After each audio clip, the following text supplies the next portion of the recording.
और इंजीनियरों ने हमारे सौर मंडल के बाहरी ग्रहों के रहस्यों को जानने के लिए दो एक जैसे अंतरिक्ष यान तैयार किए, वॉयेजर 1 और 2। उनका पहला गंतव्य था बृहस्पति और शनि, लेकिन ऐसे दूर के लक्ष्य कठिन चुनौतियां लेकर आए। आखिर कैसे वॉयेजर पृथ्वी से अरबों किलोमीटर दूर के गैस पिंडों को पार कर पाए? उनका साथ दिया किस्मत ने। पृथ्वी, बृहस्पति, शनि, यूरेनस और नेपच्यून सभी अनुकूल स्थिति में आ रहे थे। अगले 176 सालों तक वे फिर से उस सुविधाजनक सीधी रेखा में नहीं आएंगे। ये बिल्कुल सही समय था।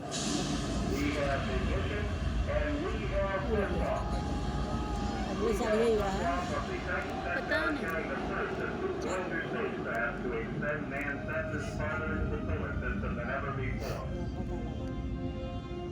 20 अगस्त सन 1977 वॉयेजर 2 को अमेरिका के फ्लोरिडा के केप कैनवरल से लॉन्च किया गया। 5 सितंबर को वॉयेजर 1 भी अपने जुड़वां यान के पीछे पीछे इतिहास की सबसे लंबी यात्रा पर निकला।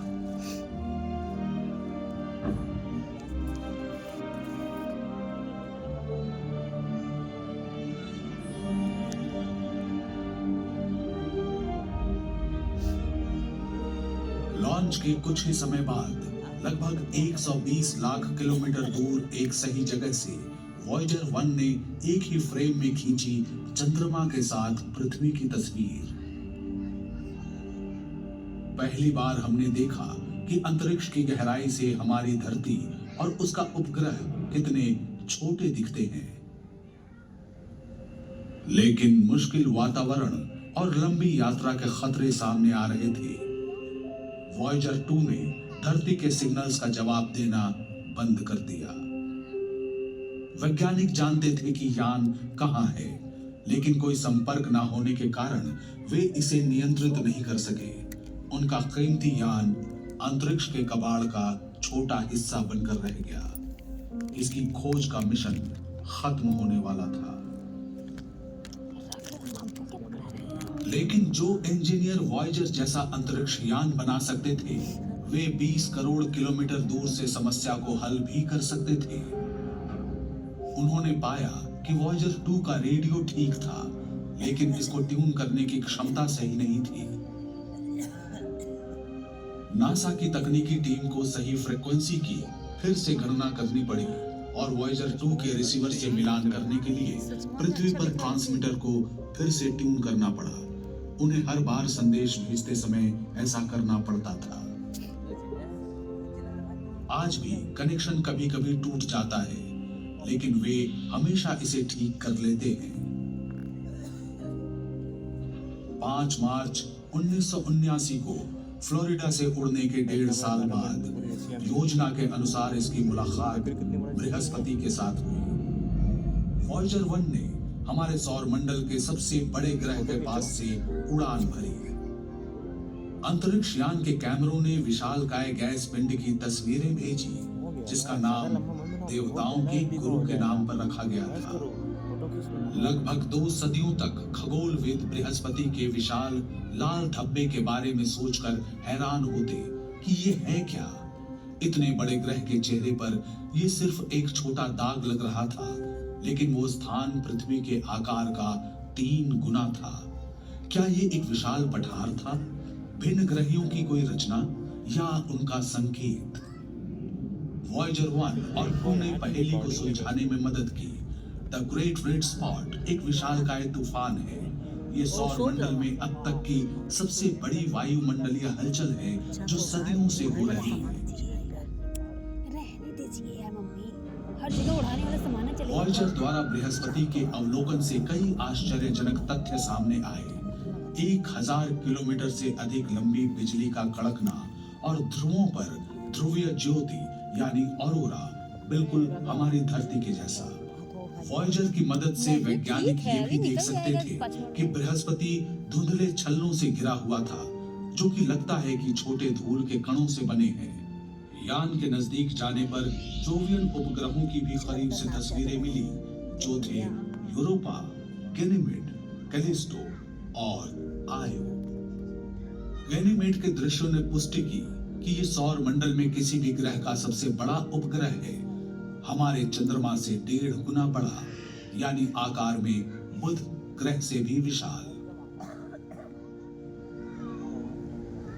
लेकिन बृहस्पति के 2 अन्य उपग्रहों आयो और यूरोपा पर और भी अचरज भरे हुए थे।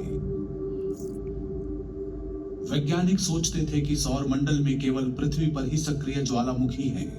उनका मानना था कि अन्य किसी ग्रह और उपग्रह पर भूकंप नहीं होते। लेकिन वॉयेजर ने आयो की जमी हुई सतह पर ज्वालामुखी को पिघला हुआ लावा उगलते हुए साफ देखा। आयो के कुछ लावा प्रवाहों की लंबाई 500 किलोमीटर तक की थी। शानदार दृश्य था वो। लावा और काले ज्वालामुखी राख का चमकीला सम्मिश्रण। लाल, नारंगी, पीला, मरून, सतह पर रंगों की छटाएं बिखरी पड़ी हैं। ये अपेक्षाकृत युवा है और यहाँ निम्न दबाव के क्षेत्र हैं। यहाँ के पहाड़ धरती के पहाड़ों से भी ऊंचे हैं। जो निष्प्राण लगता था, वो आयो अपने सैकड़ों ज्वालामुखियों के साथ इस सौर मंडल में भूगर्भीय रूप से सबसे सक्रिय है। एक और जोवियन उपग्रह यूरोपा के साथ आमना सामना भी बेहद रोचक था। वैज्ञानिक पहले से ही जानते थे कि यूरोपा बर्फ से ढका हुआ है। वॉयेजर यानों ने बताया कि कई किलोमीटर मोटी बर्फ की परत के नीचे छिपा है तरल पानी का एक महासागर। वास्तव में यूरोपा में पृथ्वी की तुलना में कहीं अधिक पानी है, लगभग 2 या 3 गुना ज्यादा।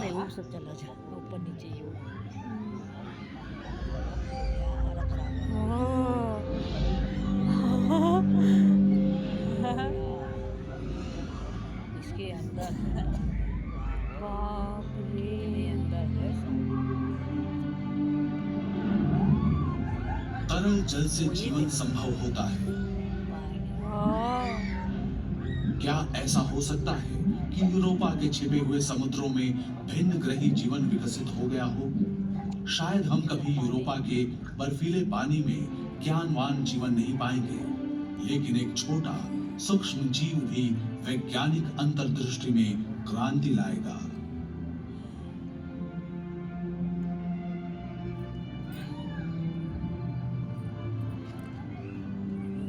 पानी के अंदर भी सब जेलीफिश पानी के अंदर।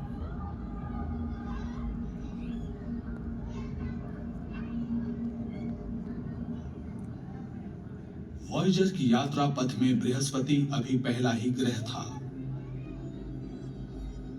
सौर मंडल के सभी बाहरी ग्रहों की सीधी रेखा में होने की दुर्लभ स्थिति, जिससे वॉयेजर्स की आगे की यात्रा सार्थक हो पाई। उनका अगला गंतव्य था रहस्यमय सुंदर ग्रह, जिसने सदियों से खगोलविदों को प्रेरित किया। ये अब केवल कुछ करोड़ किलोमीटर दूर था। इस दूरी को तय करने में 1 साल 8 महीने का समय लगा। नवंबर 1980 के एक दिन वॉयेजर 1 सुंदर वलयाकार ग्रह शनि के करीब आया। उस यात्रा का हर दिन नई अंतर्दृष्टि लेकर आया।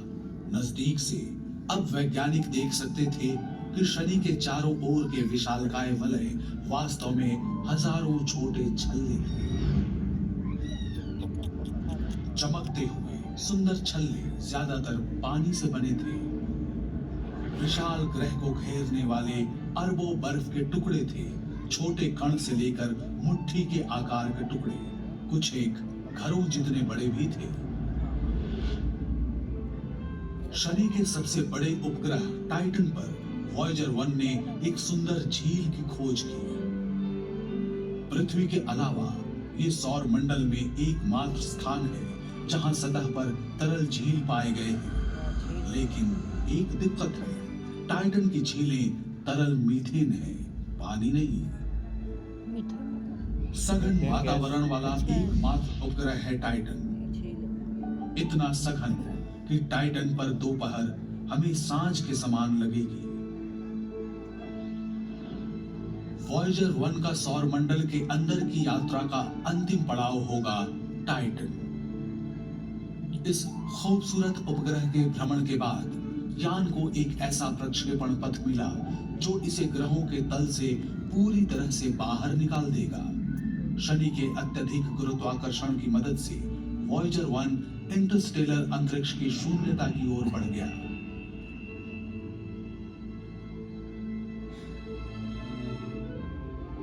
वॉयेजर 2 ने उसका अनुसरण नहीं किया। हमारे अपने सौर मंडल में घूमने के लिए और भी स्थान थे। ये यान अगस्त 1981 में शनि के पास पहुंचा, इसके जुड़वां हमसफर के 9 महीने बाद। वॉयेजर 2 ने पाया कि एन्सेलेडस अपेक्षाकृत युवा है, केवल कुछ 100 करोड़ वर्ष पुराना। ये सौर मंडल में बहुत ही नया है। इसकी युवावस्था ने इसे एक विविध और आकर्षक परिदृश्य दिया है। वहां कहीं गड्ढों से भरे हुए क्षेत्र हैं, तो कहीं समतल सतह पर उभरी हुई धारियां और गांठें हैं। वहां कई खड़ी चट्टानें हैं, लंबी खाइयां और दरारें भी हैं। एन्सेलेडस एक गेंद जैसा है, जिसके बीच में एक बड़ी चट्टान है और ऊपर बर्फ की पपड़ी की परत। इसकी बर्फ जैसी सफेद सतह सौर मंडल में किसी भी अन्य खगोलीय पिंड की तुलना में सूर्य का अधिक प्रकाश परावर्तित करती है। एक अन्य उपग्रह टेथिस के पास से वॉयेजर ने 450 किलोमीटर चौड़े और 16 किलोमीटर गहरे गड्ढे की तस्वीरें भेजी। पृथ्वी पर मौजूद टीम ने इसका नाम ओडेसियस रखा। ओडेसियस यानी इथका का बादशाह, महान ग्रीक नायक।